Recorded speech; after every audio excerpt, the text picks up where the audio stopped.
morning, everybody. So it's October 1st here in Tucson, which you would think would mean low temperatures and fall beauty and all that stuff. It actually means we're having a heat wave. It's still about 96, 97. Today is going to be our high. That's okay though. We have some fall plants that need to go into the ground, and we have this bed here that is honestly in a great spot to plant out. Right now it has a kind of a failed cover crop of Sudan grass, which is a great cover crop here, but the birds and the mice got to it. So we're going to basically remove the Sudan grass. We're going to amend this bed. And before I get to that though, the reason this bed is chosen is because it has great southern exposure. So that's south, and it has really great western blockage. We really want to block that hot western sun, especially right now. If we're going to be putting those cool season crops in, we need to get that help. And honestly, this olive tree is kind of in a perfect spot to give us a hand with that. You probably have these microclimates in your garden. You just need to look for the correct things. Always have that southern exposure so that even when the sun's low, we'll have great sunlight all the way through winter, and you'll have plenty of growth. And if you're trying to block that heat, get that western shade. Western shade is best. So this soil is a bit low, so what we're going to do is use some Bokashi. We're going to actually use 2 buckets, 2 5-gallon buckets in this bed. We're going to bring that soil up, and yeah, then we're going to do some planting. So follow along with us, and it should be good.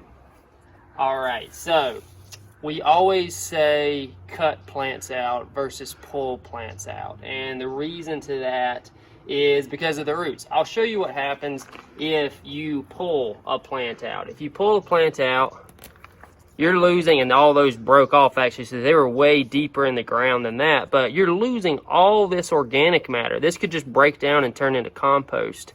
What we're gonna do is we're gonna cut our plants off. And the one thing you wanna do is just make sure you cut below the growing point. So I'm gonna cut just maybe a 1/2 inch lower than the soil. And when I do that, you can see I'm leaving all those roots in the ground, plus more. I mean, all these just broke off. And they're gonna continue to break down and add organic matter, which is immensely important here in the desert, or anywhere.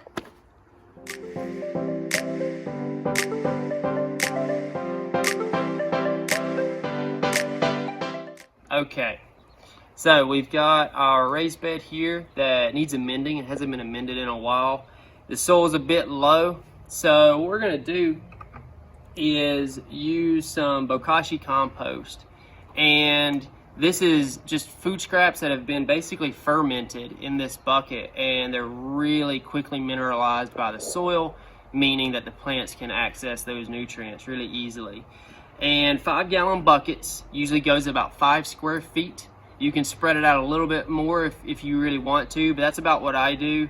And I've been doing it for a really long time. The trick to Bokashi is just making sure that your trench is deep enough. And even though this bed has these oyas placed in it that we don't want to disturb, this spade head shovel, which is just a typical spade head shovel, is about 12 inches wide and about 12 inches long.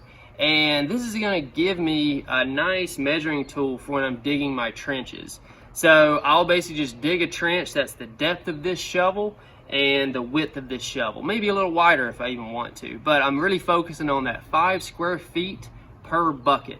And like I said, we should be able to get, you know, at least 2 buckets in this bed, and it'll be really set nutrient wise. It's fall right now to be ready to go at least until spring. So yeah, let's get to it.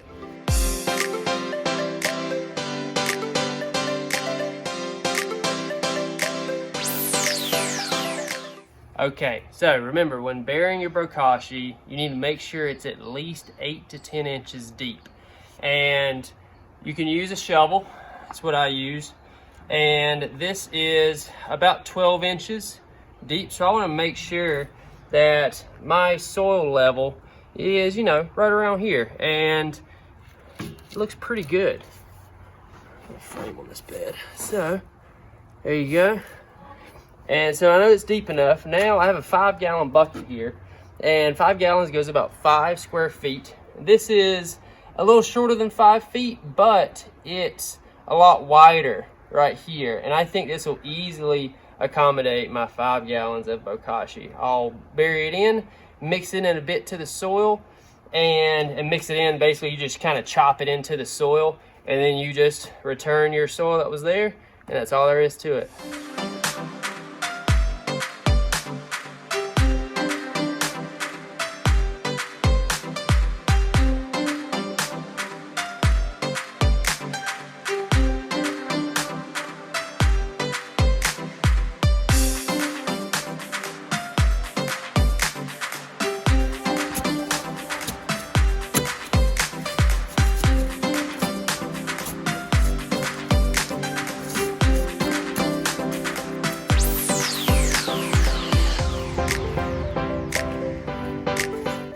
Okay, so we have amended our bed with 2 5-gallon buckets of bokashi. That's all the amendment we're going to use right now. And basically, this bed's good to go. It's ready to plant. Since we just buried the bokashi, we don't want to transplant quite yet. The acidity in bokashi is really high, and you just don't want to run any risk of the roots of your transplant coming into contact with that bokashi. What you can do if it's the day of burying your bokashi is seed. You can totally seed this entire bed if you wanted to. I'm only going to seed this section right here because I want to transplant some plants that I have ready to go. I'm going to transplant over there in about a week or 2. Usually a week is enough, but 2 weeks is playing it really safe to let that bokashi really neutralize. So I'm going to seed some arugula and some radish, and this bed's going to be ready to go. You can see our soil level is raised, which is great because that allows every inch of this bed to capture as much sunlight as possible. You don't want a sunken bed because then you really are deprived of that sunlight. And I'll probably even I'll use our frame system here, and I'll throw up a shade net maybe on the western side just to give a little more western blockage. And I'll also use these Cloche baskets, C-L-O-C-H-E. These things are pretty cool. You can basically just lay them down and they fit together to keep out any mice or birds, which, you know, those can be a big nuisance with things that you're seeding. So yeah, use this and keep your plants protected, and yeah, use the bokashi to keep them fed, and you guys should have a pretty nice harvest.